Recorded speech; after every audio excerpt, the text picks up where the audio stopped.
Hi, folks, and wish you a very happy May the 4th, or as we sometimes like to say, May the 4th be with you.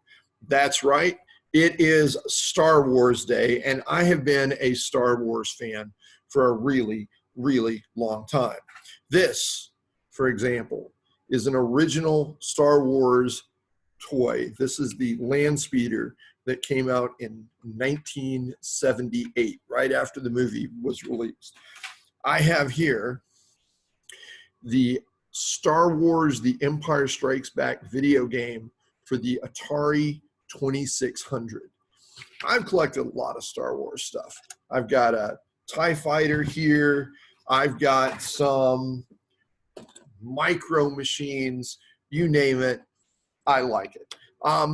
And you're probably asking yourself at this point, what does Mr. Levon's obsession with Star Wars have to do with The Great Gatsby? Well, in order to explain that, I'm going to have to share a brief presentation with you. So if you guys will let me do that, we're going to look at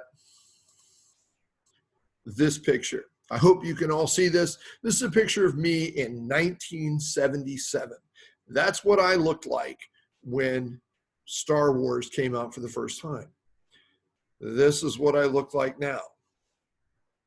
It's a pretty big difference. Time passes, and we, as much as we might want to hold on to that youth and that innocence and the wonder of seeing Star Wars for the first time, things change. Times change and our life changes. And that's one of the things that really we want to talk about when we talk about The Great Gatsby. Hopefully you finished The Great Gatsby by now, but if you haven't, please do that.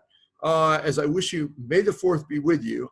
Let's move on and talk about The Great Gatsby and the unstoppable current of time. The final paragraph from The Great Gatsby is probably the most famous paragraph from the entire book. Let's take a minute to look at that, shall we? Gatsby believed in the green light, the orgastic future that year by year recedes before us. It eluded us then, but that's no matter.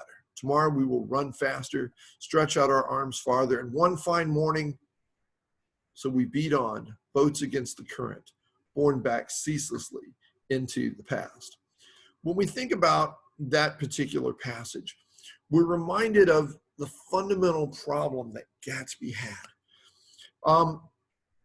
The problem that we all kind of face is that we want to control time more than we really can. Gatsby wanted to go back and hold on to those moments with Daisy when he was younger. He wanted to recreate them in some ways. This paragraph talks about how we believe that we have that infinite amount of time where we can reach that thing that we're trying to, that goal, that thing that's out there in front of us, and we think that we will get to it. But what we lose sight of is that we are constantly being shifted backwards in time. We're constantly moving further and further into the past as time continues on in its path. That's one of the big challenges that we face in the book. It's one of the big challenges that we face in life.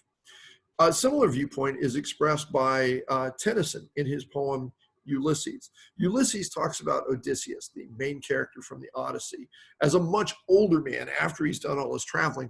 And now he imagines wanting to go out for one last adventure. And he describes life in a really interesting way. This passage has always really stuck with me. I am a part of all that I have met, yet all experience is an arch wherethrough gleams that untraveled world, whose margin fades forever and forever when I move. The image here is traveling through an archway.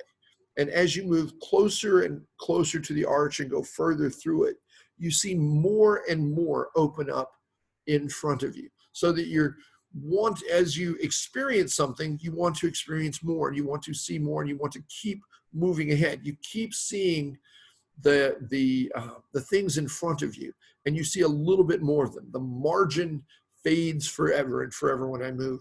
It's like trying to get to the horizon, and no matter how fast and how far you travel, you can never quite get to the horizon because the horizon keeps moving away in front of you. When I was 18 years old and I went to Rice for the first time, I walked through that building that you see there, Lovett Hall, and I walked through that archway. And in a way, it's kind of like what Tennyson described in that poem. As you walk through an arch, you see more and more open up to you on the other side. Not only was that a literal experience for me when I was 18, but it was also a symbolic experience for me when I was 18. Because at that point in your life, you see all the possibilities, all the directions your life can take you. Maybe you're seeing that yourself. Maybe you're feeling that yourself, looking at all the things that are opening up to you right now. And that's a beautiful and wonderful thing about youth. One thing we have to recognize, though, is that that sense of possibility is not something you can maintain forever. This quote from Haruki Murakami kind of explains that. Unfortunately, he says, the clock is ticking. The hours are going by. The past increases. The future recedes. Possibilities decrease. Regrets mounting. A way to think of that is that there's an inversely proportional relationship between opportunities and responsibilities as time goes on.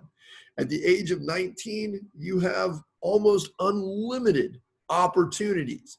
You can be just about anything and accomplish anything in the future. At the same time, your responsibilities are substantially lower. There's very little that you have to do at that point. Unfortunately, over time, those opportunities decrease. At the same time, your responsibilities increase. So that when you're my age, those opportunities, those chances to do amazing, wonderful things, well, there don't seem to be as many of them. At the same time, there's a lot more responsibilities, things that you have to do. That's just one of the fundamentally unchanging things about the way most of our lives go. Now, how do we make sense out of that passage of time, that recognition that we're not going to be young forever, that our lives are only going to get more and more complicated? Well, Soren Kierkegaard said that life can only be understood backwards, but it must be lived forward. And that kind of makes sense when you realize that we exist on a very small segment of a line, say from here to here. That encompasses our entire life. It's a very small segment, but we can only see movement along one direction of that line. We can't make sense of things. We can't see what's ahead. But as we move forward along the line, then we can look back and make more sense of things. Sometimes that's only after a great deal of time has passed, we can look back and understand things that we didn't understand when we were younger. Sometimes it's almost instantaneous. When we make a big mistake or we have a huge accomplishment, we realize immediately how significant that is. Life can only be understood backwards, but it must be lived forwards. So what should we do with that time that we have, that brief segment of time? Longfellow in his Psalm of Life says, not enjoyment, not sorrow is our destined end or way, but to act that each tomorrow finds us farther than today.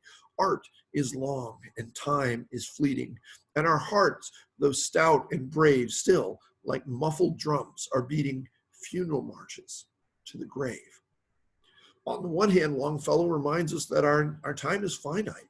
Every heartbeat that we have is one heartbeat closer to death. That line segment that we have is relatively short in the great broad span of time. We only get a very small segment of that time that we can live through. So Longfellow suggests that all we can really hope to do while we're on that line segment is continue to make progress day by day. Now that's valid and that's true to a certain extent, but let's see if we can look at some deeper advice. Let's consider this thought from Ecclesiastes chapter 3, verse 11. He has made everything beautiful in its time. Also, he has put eternity in our hearts, except that no one can find out the work that God does from beginning to end. Now, that's a fascinating thought. Even though we have this very small line segment and we can only see ourselves traveling in it in one direction, we're aware that time extends beyond that segment, an infinite line going both before us and after us that God can see the entirety of. We only see a small section and we can only see it in one direction, but God sees the whole thing. That's maybe a little more comforting, but it's also a little more frustrating because we recognize how small that span that we get turns out to be. Consider what the book of James tells us. Come now, you who say today or tomorrow we will go to such and such a city, spend a year there, buy and sell and make a profit, whereas you do not know what will happen tomorrow. For what is your life? It is even a vapor that appears for a little time and then vanishes away. Instead, you ought to say, if the Lord wills, we shall live and do this or that. But now you boast in your arrogance. All such boasting is evil.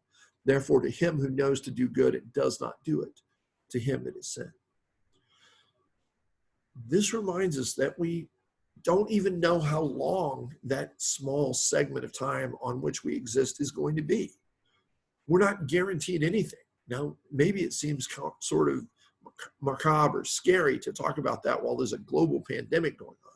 But if anything, that just reminds us that our lives are brief. We don't have a guaranteed span of time. And so we need to recognize that we have an opportunity to do some amazingly good things now while we're still on this earth. We don't want to be like Gatsby, stuck in that single moment. We don't want to be like him, always trying to get back to something in his past or thinking that he has unlimited time to achieve it in the future. The bottom line is this, folks.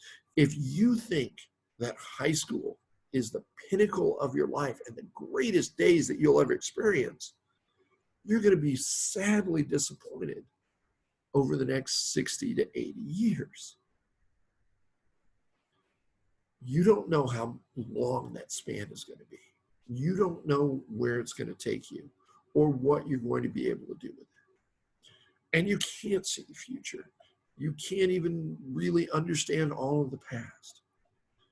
But God does, and he has a plan for your life. Robert Browning, in his poem Adria del Sarto, said, but a man's reach should exceed his grasp, or what's a heaven for? It's okay to have big dreams and big goals right now. Right now is the perfect time to have them because you have the opportunities while you have limited responsibilities. Dream big. Seek to do great things. Do things that glorify God now because you don't know how much time you have. Keep trying. But no matter what, know that you're going to fall short. You're going to fail. Things are not going to go the way that you planned them. That's okay. Because it's not your plan that matters. It's God. Another poem by Browning talks about how on the earth, all we see are the broken arcs, the small segment. But in heaven, we'll see the perfect round, the whole circle. We will understand God's plan because he sees the eternity that we don't see. Now, I know that it might seem a little odd to talk about this when we're really supposed to be talking about a book. I mean, this is not so much literature as it is philosophy of life. But to be honest, it's always been my opinion that if a book doesn't get you to think more about life, then it's probably not worth reading. You've had the opportunity to read The Great Gatsby. You've seen how someone can get fixated on that brief span of time and never want to let it go. And you've seen how someone might try to hold on to that forever. You can't hold on to these days forever. That's not the way time works. Even though it's a short span, you can't stop traveling down it. Understand, though, that there is a greater destiny ahead of you than even you can imagine. God has something special for you.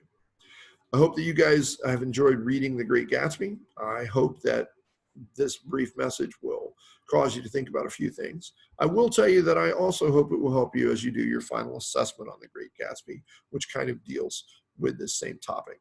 So I wish you all the best. I look forward to hearing from you, and please don't forget to email me if you have any questions. I hope to see you guys again really soon. Have a great day.